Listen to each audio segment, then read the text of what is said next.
Untuk Bapak Ibu yang merasa kalau anaknya itu susah makan dan lain sebagainya, mungkin Bapak Ibu bisa menemukan solusinya di sini. Nah, untuk mengatasi anak yang susah makan, itu kita sebagai orang tua itu wajib mengenalkan makanan baru, bukan istilahnya memaksa hingga membuat anak tidak nyaman dan lain sebagainya. Tapi prinsipnya adalah untuk mengatasi anak yang susah makan, itu kita harus mengenalkan makanan atau jenis makanan yang baru agar anak tidak bosan dan merasa tertarik. Seperti itu. Nah, apa sih sebenarnya resiko gizi tidak seimbang untuk anak sendiri? Nah, jika anak itu gizinya tidak seimbang, maka berat anak akan menjadi berlebih atau berat anak mungkin akan berkurang dan tumbuh kembang ke anak pun akan terhambat. Dan biasanya kalau gizi anak itu tidak seimbang itu bisa menyebabkan, kalau Bapak Ibu tahu, itu stunting ya. Stunting itu di mana suatu kondisi di mana pertumbuhan dan perkembangan anak itu tidak sesuai dengan umurnya atau dengan apa istilahnya umur sebayanya lah, seperti itu. Nah, di sini hal yang harus dilakukan dan harus dihindari.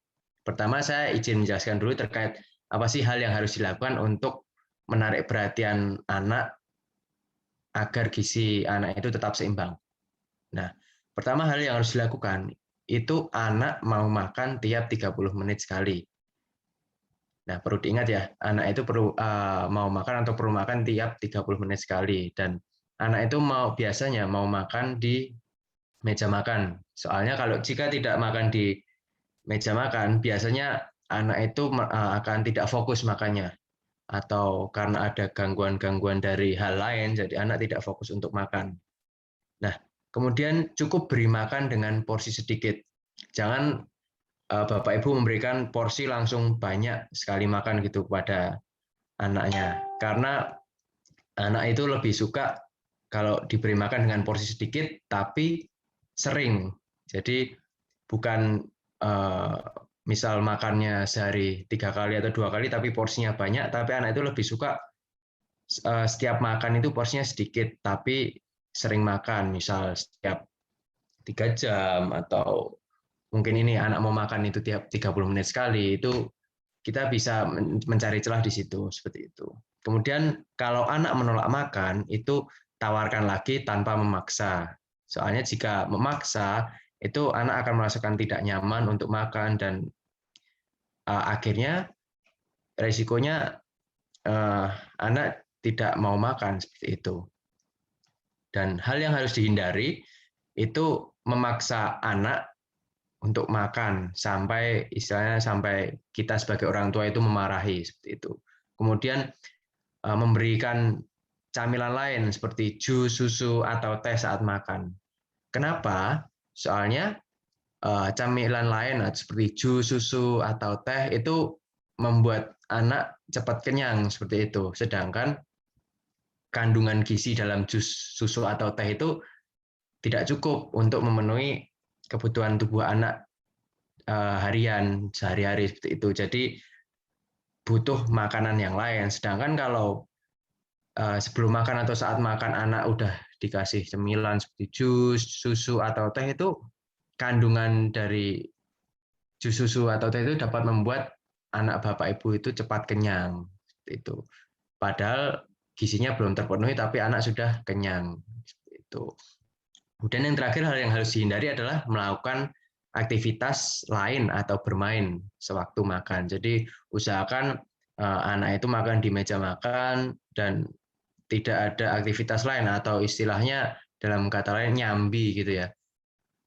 Jadi sambil makan sambil main HP, atau sambil makan sambil baca buku dan lain sebagainya. Jadi usahakan untuk fokus anak itu ketika makan ya makan dulu. Nanti kalau selesai makan baru boleh main, seperti itu. Nah, apabila Bapak Ibu ada pertanyaan, silahkan langsung saja, atau mungkin ada yang belum jelas, silahkan langsung ditanyakan kembali ke saya. Mungkin sekian sedikit informasi dari saya terkait gizi seimbang. Terima kasih.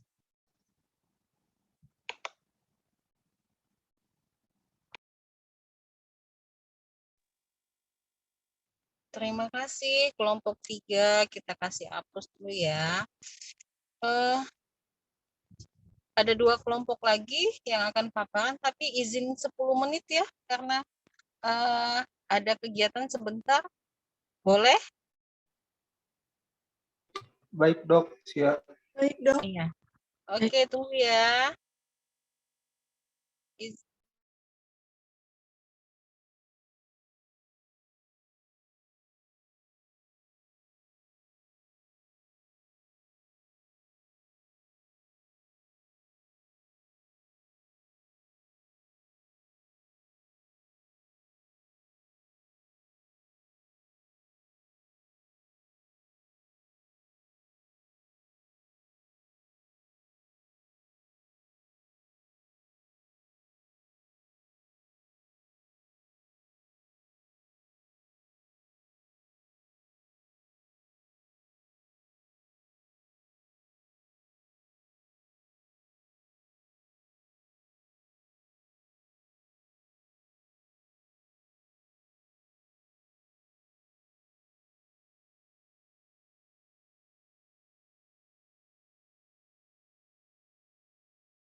Selamat siang, adik-adik. Sudah bisa mulai 2 kelompok lagi.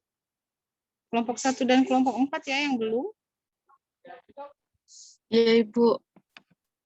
Kelompok berapa ini? Kelompok 4. Oke. Siapa yang akan paparan? Saya, Bu. Oke. Bisa dimulai ya, Nur ya? Ya, Inayah. Oke. Silakan ya. Berapa menit? 15 menit cukup. Insya Allah cukup, Dok. Oke. Silakan mulai ya.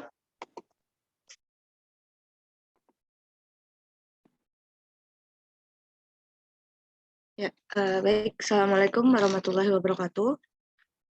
Saya perkenalkan, saya Inayah Nur Sakinah dari kelompok perwakilan dari kelompok Hippocrates 4. Terima kasih atas waktunya dan kesempatannya. Nah, pada kesempatan kali ini saya akan membahas mengenai mental illness. Bicara soal mental illness yang terjadi di Indonesia, masih banyak nih sebagian dari kita yang nggak tahu apa itu mental illness. Mungkin sebagian dari kita tahu, tapi sebagian dari yang lainnya belum paham.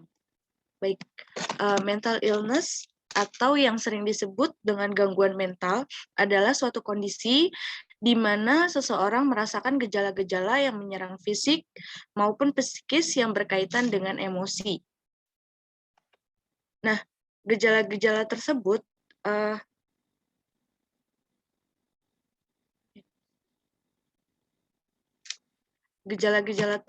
Pak, itu adanya rasa cemas berlebihan, terus juga ketakutan, sedih berlarut-larut, tertawa tiba-tiba, berhalusinasi, dan lain-lain.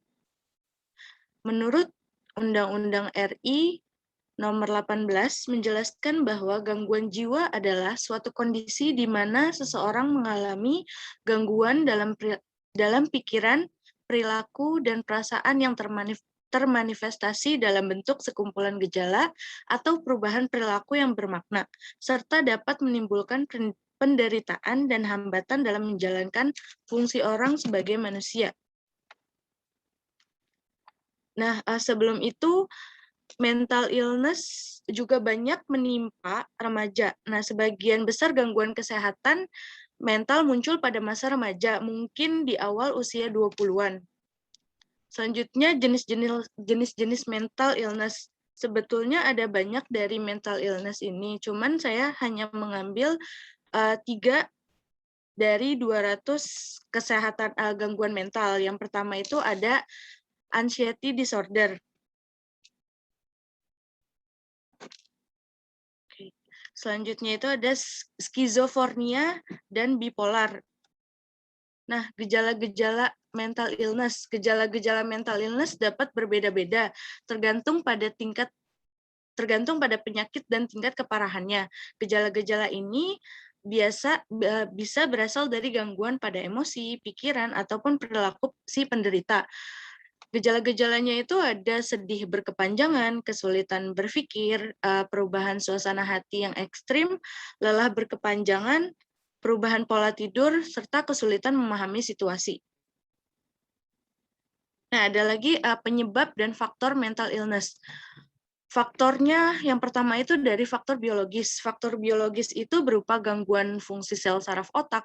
Selanjutnya ada riwayat keluarga, gangguan kelenjar tiroid, cedera otak, infeksi, gizi buruk, dan konsumsi alkohol dan penyalahgunaan obat-obatan terlarang. Selanjutnya ada faktor psikologis. Yang pertama itu ada peristiwa traumatis. Biasanya dari peristiwa traumatis ini mungkin ada pada pengalaman masa lalunya. Selanjutnya kesulitan bergaul dengan orang lain. Yang ketiga, kesepian dan terisolasi. Nah, dari faktor psikologis ini sepertinya dari dalam ya. Kesepian mungkin bisa jadi pengalaman ya. Sebetulnya pengalaman saya juga nih kan pernah ngalamin sama yang namanya mental illness nih, kesepian. Dari faktor ini itu dulu orang tua saya itu sempat bercerai. Nah, dari bercerai ini atau yang biasa disebut broken home, ini ngaruh sama faktor dari psikologis. Nah, selanjutnya itu ada faktor lingkungan. Faktor lingkungan itu bisa jadi dari kehilangan seseorang yang dicintai atau berhubungan lagi sama yang tadi kesepian.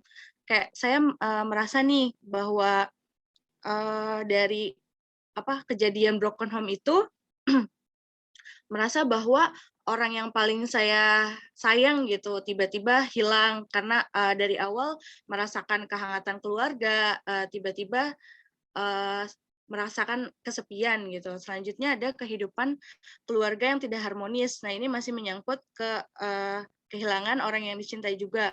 Selanjutnya ada pindah ke lingkungan yang baru. Yang ketiga, stigma atau label negatif yang tidak benar dari masyarakat. Selanjutnya ada pandemi atau wabah penyakit.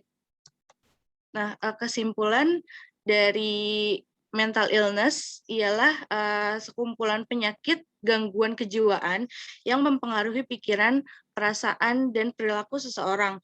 Gangguan kepribadian ini membuat penderita sulit untuk mengetahui perilaku yang dianggap normal atau tidak.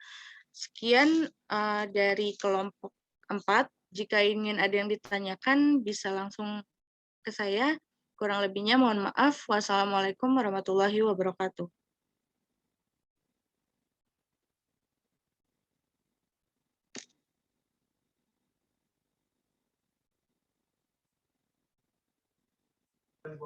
Terima kasih Mbak Nur dari kelompok 4 ya.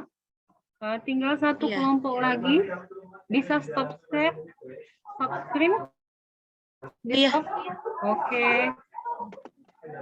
Kelompok 1. Siapa perwakilan dari kelompok 1? Izin Shirley, Dok.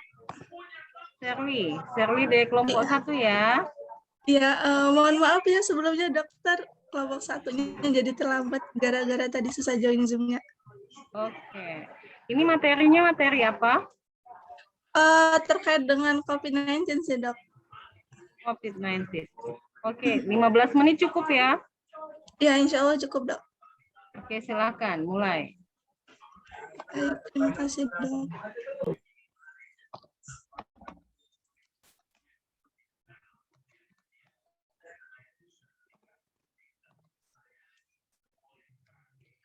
Mohon maaf sebelumnya teman-teman, slide-nya kelihatan nggak? Udah terlihat. Silakan. Oh, oke. Oke, baik. Assalamualaikum warahmatullahi wabarakatuh. Selamat siang semuanya. Perkenalkan, nama saya Serlus Berilia dari kelompok 1 Hipokrates. Izin mewakili kelompok 1 untuk memaparkan materi terkait dengan cegah penularan COVID-19 dengan patuh 3M. Jadi pasti teman-teman semua udah nggak asing lagi kan sama yang namanya protokol kesehatan 3M, karena pasti kalian juga udah menerapkan selama masa pandemi ini. Jadi kenapa sih di sini kita bakal memaparkan kembali terkait dengan protokol patuh 3M ini? Karena mungkin sebelumnya bakal saya sampaikan dulu terkait dengan kasusnya. Nah, jadi ini adalah angka kasus positif COVID-19 yang ada di Indonesia. Teman-teman bisa lihat sendiri nih, di mana angka kasus itu mengalami penurunan hingga saat ini, dan juga data per 19 September kemarin, angka positif COVID-19 memiliki rata-rata per 7 harinya itu sekitar 12.000 kasus per 7 harinya. Nah, ini adalah data kasus COVID-19 per 19 September, teman-teman sendiri bisa lihat untuk angka kasus pertambahan per harinya itu ada sekitar 2.234 kasus. Nah, tentunya kabar baik ini nggak cuman membuat buat motivasi kita untuk terus melaksanakan protokol kesehatan itu sendiri. Tapi kita juga nggak boleh nih lengah sama yang namanya protokol kesehatan. Nah, oleh karena itu di sini kita bakal menyampaikan materi terkait dengan pelaksanaan 3M itu sendiri. Di sini kita akan reminder teman-teman lagi nih terkait dengan pelaksanaan protokol 3M itu sendiri. Oke, sebelumnya ini adalah APD penyuluhannya. Untuk pokok bahasanya itu ada pencegahan COVID-19, untuk pelaksanaannya itu 3M cegah COVID-19. Oke, ini tujuan dan juga tujuannya tuh pastinya untuk meningkatkan status kesehatan di lingkungan masyarakat dan juga mencegah terjadinya penyebaran COVID-19 di sekitar masyarakat. Untuk tujuan jangka menengahnya itu masyarakat mampu melaksanakan tindakan 3M dengan tepat dan juga meningkatkan pengetahuan nih tentang COVID-19 di masyarakat dan juga meningkatkan pengetahuan terkait dengan pelaksanaan 3M sendiri. Untuk sasarannya di sini kita ada masyarakat setempat dan juga para pejabat desa setempat. Nah, para pejabat desa ini akan membantu kita untuk menerapkan suatu aturan mungkin akan disepakati oleh masyarakatnya sehingga protokol 3M ini bisa dilaksanakan dengan baik dan juga dapat dipatuhi oleh masyarakat setempat. Oke, untuk pokok materinya ini ada definisi COVID-19, tanda gejala, penularan, dan juga pelaksanaan patuh 3M. Untuk metodenya, kita bakal pakai metode ceramah, curah pendapat, Q&A, dan juga media digunakan PPT dan juga poster. Untuk evaluasinya, di sini ada evaluasi proses dan juga evaluasi hasil. Oke, saya langsung saja untuk memaparkan materi terkait dengan penjelasannya, yaitu terkait dengan patuh protokol kesehatan 3M untuk mencegahnya terjadinya penularan COVID-19 di daerah setempat. Jadi teman-teman tadi kan udah tahu nih kalau kasus di Indonesia tuh udah menurun. Tentunya itu jadi motivasi kita untuk tetap patuh dengan protokol kesehatan karena di sekitar lingkungan saya sendiri itu masyarakatnya udah mulai nggak patuh lagi nih karena mereka sudah tahu oh ternyata angka positif COVID-nya itu menurun. Padahal itu tetap harus protokol kesehatan sendiri harus tetap kita lakukan untuk mencegah terjadinya penularan ataupun peningkatan di kemudian hari. Nah, mungkin teman-teman udah nggak asing lagi apa itu COVID-19, yaitu Coronavirus Disease 2019, penyakit menular yang disebabkan oleh Severe Acute Respiratory Syndrome coronavirus. Jadi coronavirus ini merupakan jenis corona yang baru yang belum diidentifikasi sebelumnya pada manusia. Oke, tanda gejalanya juga teman-teman pasti udah nggak asing kan, kayak demam, batuk, pilek, gangguan pernafasan seperti sesak nafas, sakit tenggorokan, letih, dan juga lemah. Oke, selanjutnya untuk penyebarannya sendiri, penularannya tuh bisa melalui udara dengan batuk maupun bersin oleh pasien yang COVID-19, terus juga kontak pribadi nih secara langsung kayak menyentuh ataupun berjabat tangan, terus juga menyentuh benda-benda ataupun permukaan dengan adanya virus yang di atasnya kan kita nggak tahu ya di benda-benda itu apakah ada virusnya apa enggak. Nah, itu bisa aja sebagai sarana untuk seseorang terkena COVID-19 kayak gitu. Terus juga menyentuh mulut, hidung, pokoknya yang menyentuh badan dari pasien COVID ataupun orang yang baru berpergian kayak gitu. Kan kita nggak tahu ya teman-teman kalau orang habis berpergian tuh apakah dia tuh emang sehat aja apa membawa virus, kita nggak tahu. Nah, oleh karena itu kita juga harus hati-hati nih terhadap perilaku kita di masa pandemi ini. Gitu. Terus yang selanjutnya itu ada kontaminasi tinja, tapi ini sangat jarang terjadi. Oke, jadi kita masuk bahasan utama kita yaitu ada 3M. Nah, untuk 3M sendiri yaitu adalah menggunakan masker, mencuci tangan, dan juga menjaga jarak. Yang pertama ada menggunakan masker. Nah, di sini ada ternyata masker tuh ada berbagai macam jenisnya ya teman-teman. Nggak cuman dibedakan menurut penggunaannya aja, tetapi juga dibedakan dari efektivitasnya. Seperti yang ada di gambar, di sini ada jenis masker N95, masker bedah, masker kain 3 lapis, dan juga ada masker scuba. Kita akan bahas satu-satu terkait dengan masker ini sendiri. Yang pertama ada masker N95, di mana efektivitasnya itu ternyata 95-100%. Nah, masker ini biasanya digunakan oleh tenaga kesehatan yang langsung berkontakan dengan pasien COVID-19 nih, sehingga jadi upaya pencegahan untuk terjadinya penularan dari pasien ke tenaga kesehatan tersebut. Terus selanjutnya ada masker bedah. Nah, efektivitasnya sendiri itu ada 80-90%. di mana masker ini juga biasanya digunakan oleh tenaga medis yang berada di pelayanan kesehatan, dan juga bisa nih digunakan oleh orang-orang yang sedang sakit. Untuk apa? Untuk mencegah penularan dari pasien tersebut atau kepada keluarganya mungkin. Biasanya juga bisa digunakan untuk isolasi mandiri nih di rumah. Oke, untuk cara penggunaannya sendiri, ya pastinya sebelum pakai masker kita harus cuci tangan dulu dong, biar tangannya tuh juga bersih, terhindar dari COVID-19 dan enggak menjadi maskernya bukan menjadi sarana penularan COVID-19 kayak gitu. Cuci tangan dengan benar, terus kita menggunakan maskernya itu sampai menutupi bagian hidung, mulut, dan juga dagu. Jadi jangan beli masker yang kekecilan kayak gitu kan ya teman-teman. Jadi beli maskernya yang emang khusus untuk dewasa kalau untuk masker bedahnya sendiri. Nah, bagian maskernya itu yang berwarna itu berada di sebelah depan, bukan di dalam ya teman-teman. Terus kita bisa tekan nih bagian strip logamnya biar menutupi rapat bagian hidungnya kayak gitu. Oke, selanjutnya itu kita tarik ke belakang maskernya kayak biasanya gitu. Terus usahakan juga untuk tidak menyentuh bagian tengah masker nih, karena kita kan nggak tahu ya tangannya tadi apakah udah bersih dari COVID apa enggak kayak gitu. Jadi usahakan untuk tidak menyentuh bagian tengah dari maskernya kayak gitu. Nah, kalau emang tersentuh, maka kita harus cuci tangan dengan benar, kayak gitu. Sehingga itu juga melakukan upaya nih untuk pencegahan terhadap diri kita sendiri, kayak gitu. Terus selanjutnya, setelah digunakan, tentunya kita harus melepasnya dengan memegang talinya, kayak gitu. Jangan sembarangan asal dipegang, lalu kita harus buang ke tempat sampah, dan ingat untuk masker bedah sendiri itu cuma sekali ya dipakai, teman-teman, nggak boleh berkali-kali. Setelah membuang maskernya, kita kembali cuci tangan dengan 6 benar. Nanti kita akan bahas di next materinya. Jadi ada selanjutnya itu masker 3 lapis ya teman-teman, efektivitasnya tuh 50-70%. Nah, di masa pandemi seperti COVID-19 ini sangat-sangat disarankan untuk menggunakan masker 3 lapis karena nggak cuma ramah lingkungan aja, terus juga ternyata efektivitasnya juga lumayan tinggi, sekitar 50-70%. Untuk penggunaannya sendiri sama seperti masker bedah yang sebelumnya saya jelaskan.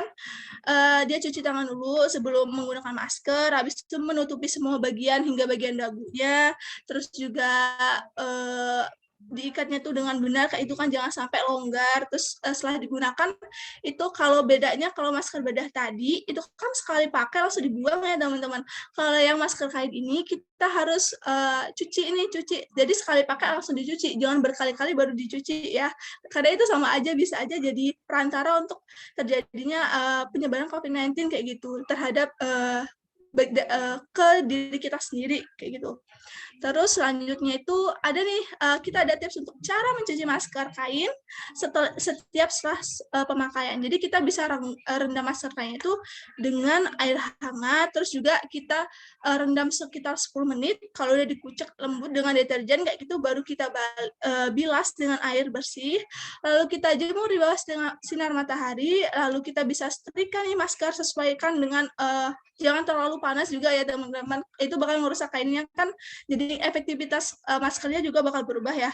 Nah, baru kita simpan di tempat yang bersih. Oke, selanjutnya ada masker scuba. Nah, masker scuba ini ternyata efektivitasnya sangat-sangat rendah ya teman-teman, 0-5%, di mana ini sangat tidak dianjurkan untuk digunakan di tengah masa pandemi seperti COVID-19 seperti sekarang. Walaupun dia tuh tipis, dia juga enak digunakan, tapi ini tidak dianjurkan untuk digunakan ya teman-teman. Oke, selanjutnya adalah 3M selanjutnya itu ada mencuci tangan. Oke, menurut Kemenkes ini ada nih 6 langkah untuk mencuci tangan. Yang pertama, kita basahin tangan dengan menggosok sabun pada telapak tangan, baru kita usapin dan juga gosok kedua tangan kita dengan lembut dengan arah memutar. Jadi pertama tuh tuang sabunnya dulu, basahin dulu, tuang sabun, baru kita putar-putar nih sampai keluar busanya. Kalau udah, itu tahap selanjutnya kita melakukan teknik di mana kita gosok di bagian antar punggungnya kayak gitu ya teman-teman, pasti kayaknya gambarnya cukup jelas ya teman-teman. Terus yang ketiga itu kita sela-selanya, bagian sela-selanya itu dibersihkan benar-benar gosok-gosok kayak gitu. Lalu bagian ujung jari, lalu selanjutnya itu per jari, gosok dan juga putar dari ibu jari secara bergantian ke jari-jari selanjutnya.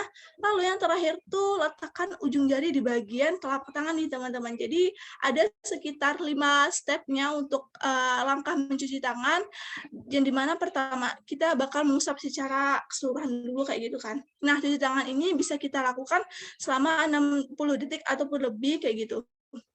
Selanjutnya, untuk ada 5 waktu penting nih untuk cuci tangan. Ya, yang pertama, ya sebelum menjamah makanan, terus sebelum makan, sebelum menyusui, terus setelah beraktivitas, dan juga setelah BAB. Jadi, teman-teman juga harus ingat nih 5 waktu penting untuk cuci tangan, tapi tidak memungkinkan juga di lain hal itu teman-teman wajib untuk cuci tangan, kayak mungkin setelah menyentuh barang-barang dari luar ataupun setelah habis pergi dari membeli sesuatu di warung kayak gitu.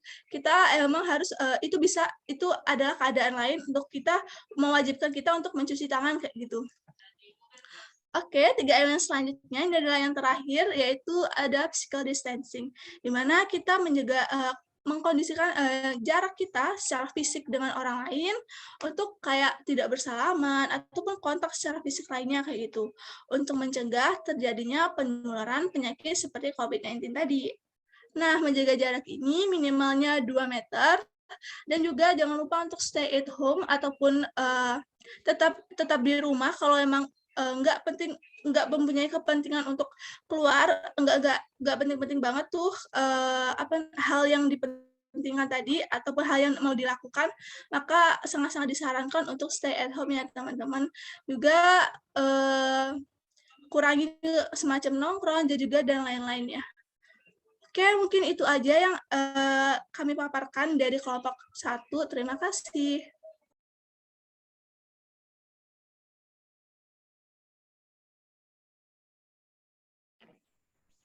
Terima kasih deh kelompok 1, Mbak Sherly ya.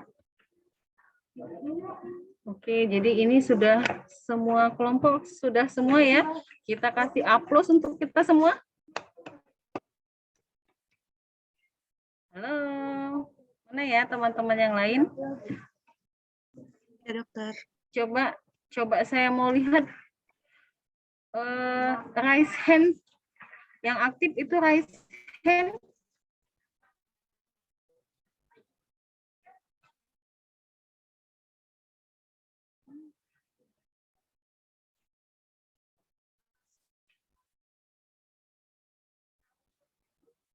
Satu, dua, tiga, empat.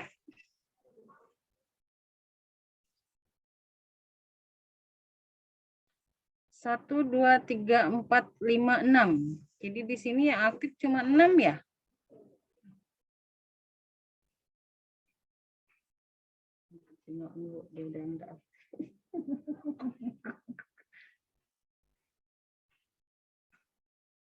Oke, stop ya, raisannya stop. Di sini bisa terlihat bahwa 50% itu yang aktif mendengarkan penyuluhan dari teman-temannya. Jadi di sini suara saya terdengar? Terdengar, Dok. Dengar, Dok. Terdengar, Dok. Oke, jadi dari 4 kelompok yang sudah melakukan penyuluhan tadi itu bisa saya simpulkan ya. Jadi yang namanya penyuluhan itu memberikan informasi yang mana informasinya itu dari informan ke yang menerima informasi itu harus jelas, padat, singkat, jadi jangan bertele-tele. Jadi kalau bertele-tele panjang itu timbulnya jadi bosen kan, seperti itu.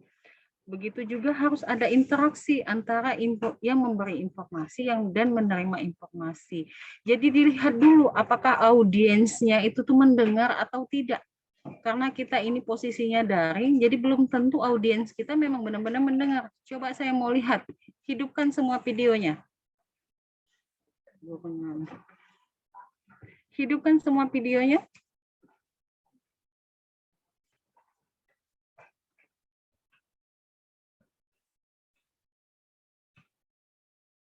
Karena kalau yang tidak menghidupkan video saya anggap tidak hadir ya. Mohon maaf dok, untuk Zoom saya masih error ini. Saya coba video masih belum bisa. Siapa yang error? Suaranya ada tapi ya. Ada Bu? Siapa Akbar? Iya. Oke. Jadi itu interaksi antara yang memberi informasi sama yang menerima informasi itu harus ada interaksinya. Jadi jangan seperti kita hantu yang berbicara sendiri tidak ada yang mendengar. Begitu juga dengan informasi yang diberikan.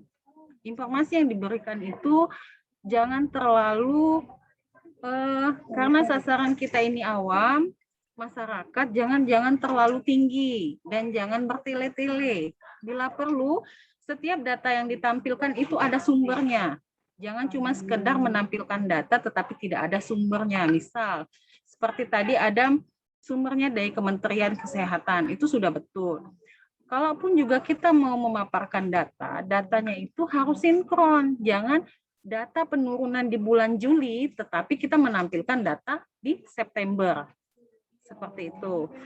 Dan itu juga body language ya. Jadi waktu kita memberikan materi atau memaparkan informasi, tolong hindari memegang hidung, memegang mata, mengucek rambut. Itu tolong dihindari karena memang body language kita itu salah satu penilaian penting dalam memberikan informasi atau penyuluhan kepada masyarakat.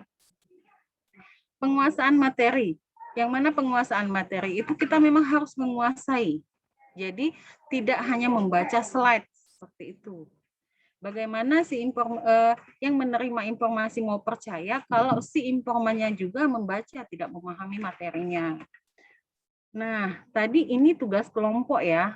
Yang namanya tugas kelompok itu kita yang dimunculkan adalah kelompoknya, bukan individunya. Jadi kalau ada yang menerangkan di situ nama individu, itu berarti dia menilai si individu itu sendiri, bukan kelompoknya. Jadi materi yang disampaikan itu harus update sesuai dengan kondisi pada saat ini. Jadi kalau misalnya kita saat ini 5M, bukan 3M lagi, seperti itu ya. Jadi mungkin ada itu poin-poin penting yang harus dilakukan di dalam penyuluhan. Mungkin itu saja ya masukan dari kami. Bisa nanti yang masih kurang atau masih ini dipelajarin lagi dan ditambahin lagi nanti di paparan selanjutnya. Mungkin itu saja. Terima kasih. Wassalamualaikum warahmatullahi wabarakatuh. Waalaikumsalam warahmatullahi wabarakatuh. Terima kasih, Dok. Terima kasih, Dok.